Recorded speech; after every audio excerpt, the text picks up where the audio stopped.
हिमाचल प्रदेश के उप मुख्यमंत्री मुकेश अग्निहोत्री ने संविधान की प्रति हाथ में लेकर केंद्र राज्य संबंधों और वित्तीय सहायता के मुद्दे पर अपनी बात रखते हुए कहा कि संविधान की धाराओं में स्पष्ट रूप से संघीय ढांचे की व्यवस्था का उल्लेख है और देश इसी ढांचे के आधार पर संचालित होता है। मीडिया से बातचीत के दौरान उन्होंने कहा कि उप मुख्यमंत्री ने आरोप लगाया कि प्रदेश से जुड़ी वित्तीय व्यवस्थाओं में पहले जीएसटी से संबंधित सहायता प्रभावित हुई और अब राजस्व घाटा अनुदान को भी बंद कर दिया गया है। उन्होंने कहा कि हिमाचल प्रदेश के लिए आरडीजी बेहद आवश्यक है और इसके बिना राज्य की आर्थिक स्थिति पर असर पड़ सकता है। उनका कहना था कि अन्य बड़े राज्यों को विभिन्न माध्यमों से केंद्र से सहयोग मिलता रहा है, लेकिन इन छोटे राज्यों के लिए ऐसे अनुदान महत्वपूर्ण भूमिका निभाते हैं।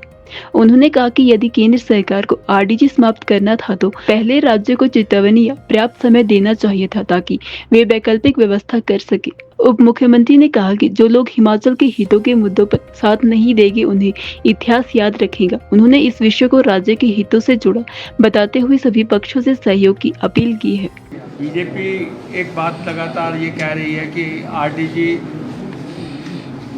आपको कहाँ से अधिकार मिलता है, तो ये भारत का संविधान है, ये हमारे संविधान में अंकित है और ये भी स्पष्ट है कि वित्त आयोग बना करेगा 5 साल के बाद, वो भी उसका अनुच्छेद भी स्पष्ट है। ग्रांट्स को पैसे टोटल फंड को कैसे बांटा जाएगा वो भी स्पष्ट है और पैसे को यूनियन कैसे आगे दे सकती है इसकी सारा उल्लेख है। तो आप समझ सकते हैं कि देश के कर्णधारों ने, देश के जो हमारे नेता थे, उन्होंने कितने संजीदगी से ये प्रश्न उसी वक्त हल कर दिए थे। लेकिन आज जो है, जो हिमाचल प्रदेश पहाड़ी राज्य है, छोटा प्रदेश है, आय का कोई साधन नहीं है और जब प्रदेश बना था उस समय भी पता था कि ये प्रदेश पहाड़ी प्रदेश है और पहाड़ी प्रदेश को केंद्र की मदद की ज़रूरत रहेगी। हिमाचल की तो आरडीजी ज़रूरत है। हिमाचल प्रदेश को हर साल 10,000 करोड़ रुपए का नुकसान होने जा रहा है, हर साल 10,000 करोड़। अब हमारे जो पूर्व में मुख्यमंत्री रहे उनको 16,000 करोड़ रुपया तो मिला जीएसटी का और उनको 55,000 करोड़ मिला आरडीजी का, 70,000 करोड़ रुपया उनको मिला। इसके बावजूद उन्होंने कर्मचारियों की देनदारियां नहीं दी। हमें तो सिर्फ 17,000 करोड़ रुपया मिला। उसके बावजूद भी हमने ओपीएस शुरू की तो हमारा 1800 करोड़ रुपया काट लिया गया कि आप कर्मचारी को ओपीएस क्यों दे रहे हैं। हमारे लोन लेने पे लिमिट लगा दी गई कि आप जो है 10,000 करोड़ से ज़्यादा का लोन नहीं लेंगे। हमारी फॉरेन फंडिंग पे रोक लगा दी गई।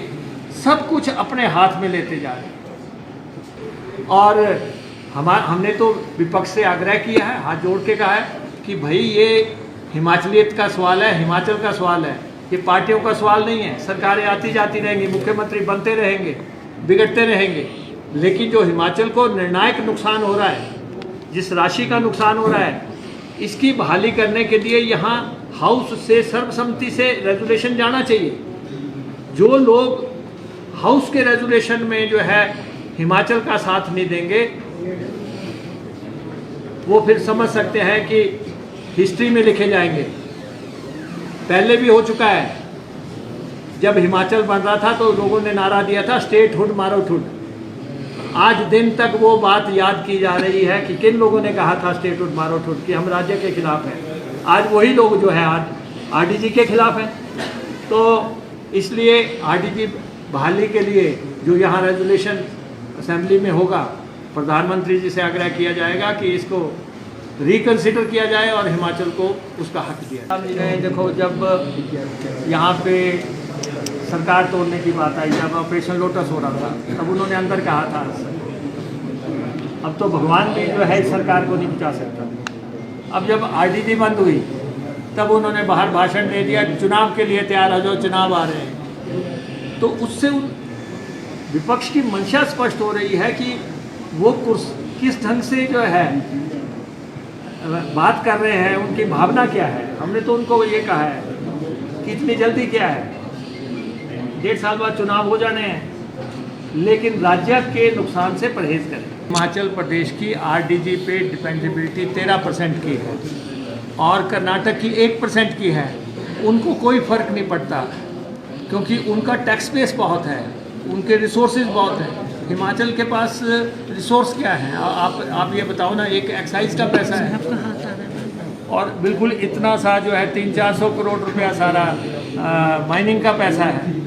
पावर प्रोजेक्ट से कुछ पैसा आता है और कुछ ट्रांसपोर्ट से पैसा आता है। तो इससे ज़्यादा आप बताओ कि हिमाचल के पास रिसोर्सेज क्या है?